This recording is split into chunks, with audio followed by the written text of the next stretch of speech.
બંને ખેતરમાં પહોંચ્યા. બંને શેરડી ખાઈ રહ્યા હતા.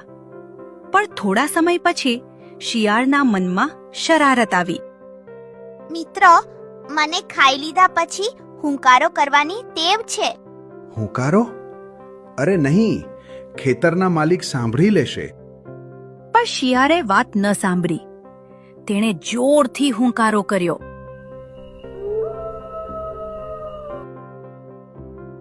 ખેતરના માલિકે અવાજ સાંભળ્યો.